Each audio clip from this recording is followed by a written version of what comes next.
With a thick woolen scarf wound twice round his neck, his shoulders hunched, and his hands thrust deep in his overcoat pockets, Kenton waited at Nuremberg for the Frankfurt-Linz train.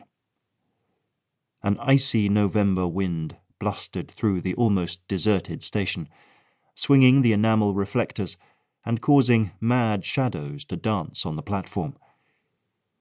He shivered and, leaving his suitcase, started to walk up and down in the lee of a small station building. A thin, intelligent-looking man, Kenton gave the impression of being older than his 30 years. It was, perhaps, the mouth. There was a pleasant quality of humour combined with discretion in the rather full lips. He looked more like an American than an Englishman, and was actually neither. His father had come from Belfast, his mother from a Breton family living in Lille. As he paced the Nuremberg platform that night, his self-contempt increased with the numbness of his feet. It was not, he told himself, as if he enjoyed gambling. It bored him. But he had in him that unhappy quality of recklessness that decrees that when the possessor once starts to gamble, he shall go on until all the money in his pocket has gone. It had happened to Kenton before, but as he had always been a sufferer from one of the two principal diseases of newspapermen, lack of money, the other is cirrhosis of the liver, it had not mattered much. Now, however, it was more serious, for in his pocket that day he had been carrying his entire fortune, 400-odd marks. Kenton was accounted a good journalist. It was not that he possessed the miraculous nose for news that detects the visiting film star behind the dark glasses and dirty mackintosh. His qualifications were of a different order. Most foreign news comes from the permanent correspondence of individual papers and the agency men. The freelance abroad does not, as a rule, stand a very great chance against them.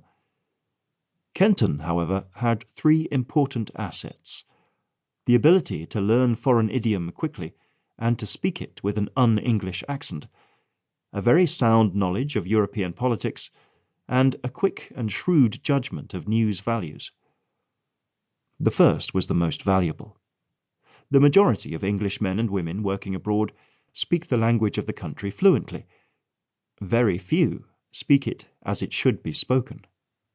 Kenton was one of those who did. That advantage made the difference between getting and not getting an occasional crumb of exclusive news. It had been in search of such a crumb that he had come to Nuremberg. Some of the high Nazi officials were gathered together, and it had been rumoured that important decisions were to be made.